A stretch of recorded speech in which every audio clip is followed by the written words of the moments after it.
Buckle up for a new episode of Bumpaholics, the one and only podcast made to teach on all stages of the arrival of a baby, before, during, and after. Whether you're an expecting mother, have questions about fertility, difficulty with lactation, or postpartum, you're sure to learn from our experienced doulas when you listen to Bumpaholics. All right, so that was the prologue. Very heavy prologue, very heavy book, but chapter 1 was only a few pages long. It was adorable, and it talked about how they had done in basically the process for is this what? Nope, that's chapter 2. Chapter 1 literally was just talking about naming the baby Swimmy before being named Thor, and talking about how they were kind of making a connection with baby in utero when they were doing that really early dating ultrasound and testing to see, doing the blood genetic testing. And they had kind of decided that because he was so active and literally kicked the ultrasound wand to name him Swimmy. Oh. And I thought that was really cute. And it kind of made me think of, different ways that we both bond with our babies in utero when they're very, very young, but at the same time, kind of do things to separate in case they end up not being born alive. And she talks about how, not giving the baby a gendered name and not, there's very clearly a nickname. You wouldn't name a person Swimmy. Not telling people about it because you don't want to have to tell them if you miscarry and things like that. And I know that there's a movement to kind of push against that, to kind of make announcing earlier more common, so that people then have people that they can go to if they do lose the baby, and that knew that they were pregnant and was excited with them and can then mourn with them. And there's two sides to that story. And definitely both are completely viable options. And I kind of wanted to talk about both sides with you guys and see, Jamie, you have a couple of kids, and Madison, you've definitely supported people and known people through pregnancies, and kind of see what your guys' experience with that has been, and kind of what that looks like. Jamie, do you want to talk about how you made your announcement decisions and how that worked for you?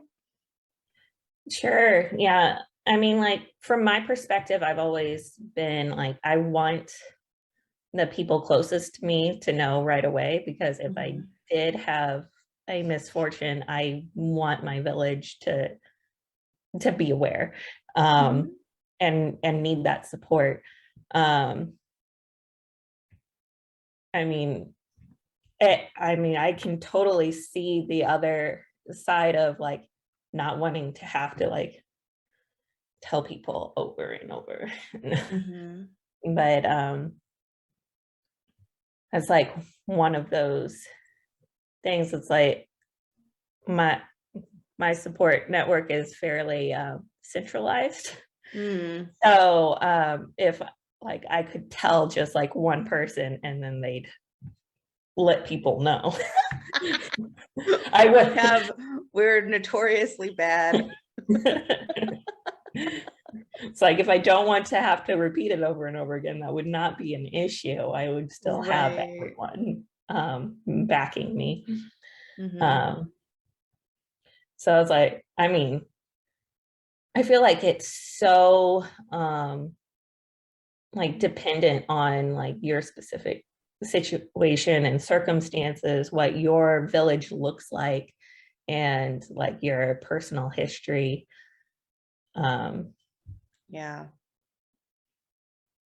It's such an individual decision.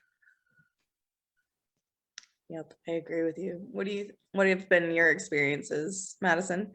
Yeah, I definitely kind of grew up in that mentality of waiting until 12 weeks before announcing, just because of the potential, and kind of almost grew up to the point where if you announced before that, it was like a surprise, like a shock, like, oh my gosh, why would you announce so early? Like, why would you tell people? And so when I kind of got into this work, and people would be like, yeah, I'm like 6 weeks. And I'm like, you're what, you know, like, what you're telling people? And it was kind of a shock. And then, you know, I kind of understood that, where, yeah, you need your support people, because you need that support network if something happens. And looking back, you know, the people that I would talk to that I got this mentality from of 12 weeks, I don't know who they told before 12 weeks. You know, obviously they told the soon to be grandparents. And so, you know, maybe those were the support people they needed. Maybe they did tell their best friends. Maybe they waited. I don't know. But I do know that specifically for 2 of my friends, I have been that person that they told as soon as that stick turned positive. And both of them experienced miscarriages after having told me, and they leaned on me, and that was what they needed. And so, you know, I've been able to be that person. One was before I took, well, during my training, one was after, and my training had nothing to do with why they told me, but obviously it helped. And now one of them is successfully carrying twins, and being able to then make that public announcement after having had me, and I'm sure other friends know, for at least 6 weeks before, 6-7 weeks before making that announcement, she had her connection, she had her people, her network, and then was also able to celebrate with everyone else when there was less of a risk of losing either of the babies. Yeah, that makes complete sense. It kind of the best of both worlds, telling your inner circle so that you've got those people that understand and are excited with you and can lean on if you need it, but then not necessarily the general public, that then you have people coming and having to talk about the fact that you miscarried over and over again. Yeah. I actually did have a client, best friend, awesome person. One of our board members, Cassie Mull, is the biggest proponent of living where other people feel like they can come to her in the experiences that she's had. She wants absolutely everybody to know that she struggled with fertility and had difficulty getting pregnant the first time. She wants absolutely everybody to know that they can come to her and talk to her about miscarriage and rainbow babies and preemie and NICU. I mean, she's got quite the chockload of experiences. And I was her fertility doula, and she got pregnant and announced, and her due date was Harry Potter's birthday. I mean, it was so cool. And she was so excited. She'd been trying, and this was her first time to get pregnant without having to use assistance from a doctor. And she was telling absolutely everybody that she was pregnant, and even bought a shirt for her daughter that said Big Sister, and was having her wear it to the library. And then she lost the baby. And she did so very, with a lot of dignity and publicly, because she wanted everybody to know. And she kind of brought everybody on her journey with her via social media and just talking to people. And she actually did end up getting pregnant very quickly with her rainbow baby. And it was really awesome. I mean, the experience itself was really, really sad. It was a really awesome experience to have with her, and to see other people then being able to come on and say, I've never told anybody this, but I'm actually 1 in 4 too. I have also experienced miscarriage, and coming to her and feeling that like she built a society of people that were able to be like, yeah, I've experienced this, and let's all support each other. And that was so cool. Not that everybody has to do that by any means, but it was just really, really awesome to see her be able to do that, and the healing that she brought so many people that way. Yeah, that's incredible. It takes a lot of strength too to be able to be public. I have several friends who have shared their fertility journey and have shared their losses on social media and on a large scale, and it really does help other people, because I mean, humans are we're a group society. We need other people. We need to lean on people, even if we don't know them personally. And knowing we're not alone going through these struggles is sometimes the key element to being okay. Yep. That's such an important aspect. And I think that that's one way that we can really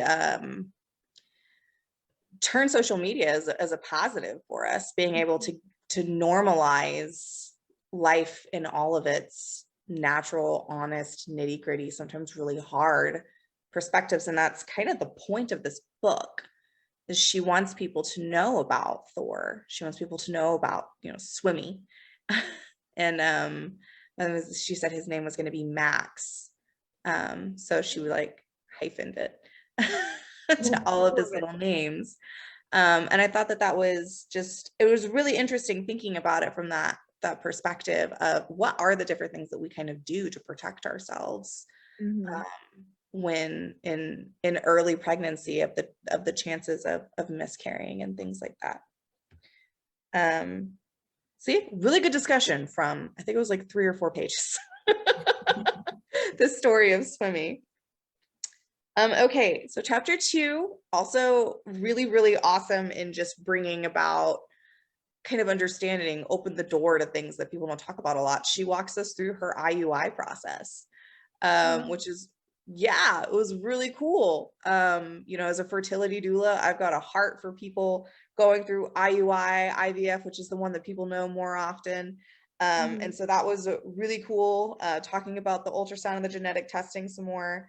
And she talked about it in a way that was very pragmatic, which I thought was, considering she wrote this book after she miscarried after she had her stillbirth. So it's just really awesome that she was able to go back and say, this is exactly how it happened. This was the masturbation room. And then this is where, I was put on the table, and this is how we made a baby. And so much less fun for women than men. Yeah, that's the common joke. Oh, cool, you get to go in this nice secluded room by yourself, and then I get to lay down and spread my legs out for the whole doctor team. Yeah. That's IUI. So do either of you have any experience with IUI or IVF? Not on a personal level. Or just like knowing people who have experienced it. I don't think any of us have experienced it ourselves.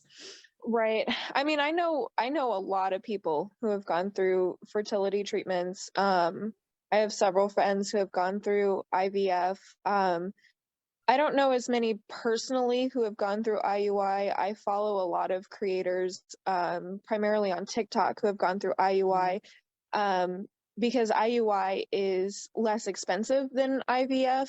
However, it has a smaller success rate.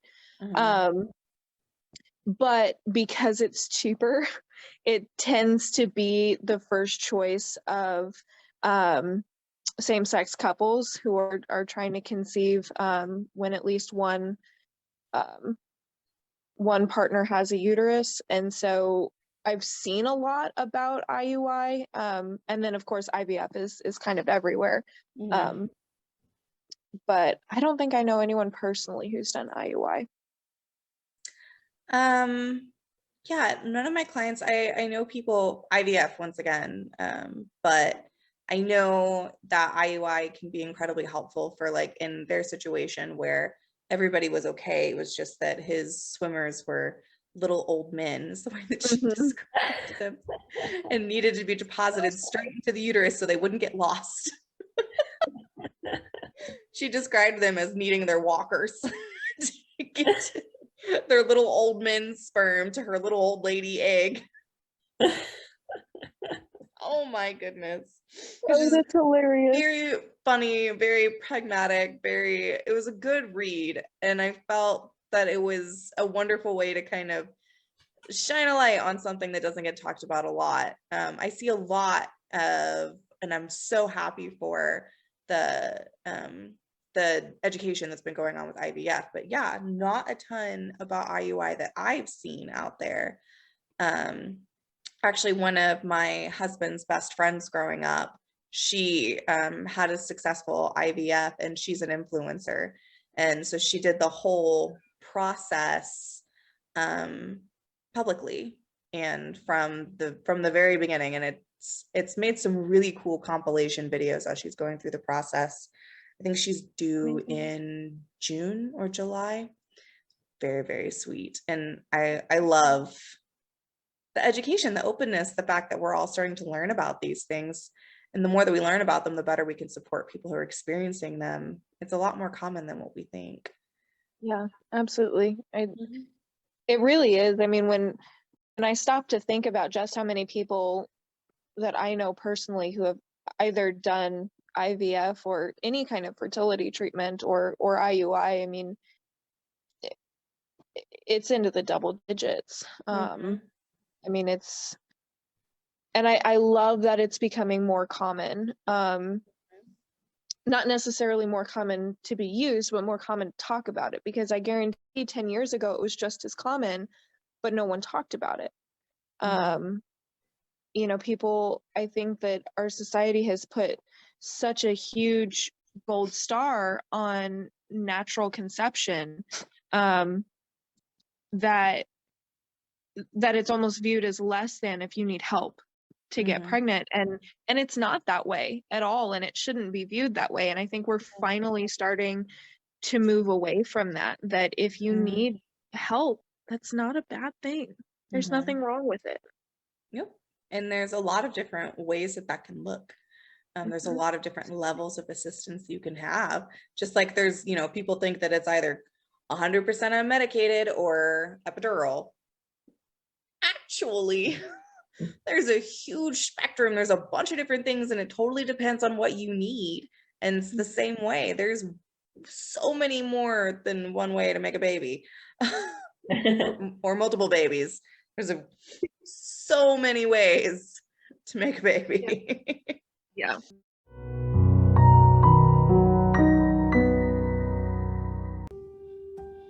The following media content is intended to only be an educational reference guide and should not be taken as a substitute for medical advice. While KC Women's Ministry adheres to strict self-set guidelines, any advice, instructions, or information found within this media is not intended to be a substitute for medical advice, diagnosis, or treatment. KCWM makes every effort to broadcast correct information. We simply present the views based on evidence-based information. We welcome any comments, suggestions, or correction of errors. We are not sponsored by drug or device companies. By listening or viewing this podcast, you agree not to use this podcast as medical advice to treat any medical condition in either yourself or others, including but not limited to patients that you are treating. Consult your own physician for any medical issues that you may be having. This entire disclaimer also applies to any guests or contributors to the podcast. Under no circumstances shall KC Women's Ministry, any guests or contributors to the podcast, or any employees, associates, or affiliates of KC Women's Ministry be responsible for damages arising from the use of the podcast. Viewer discretion is advised.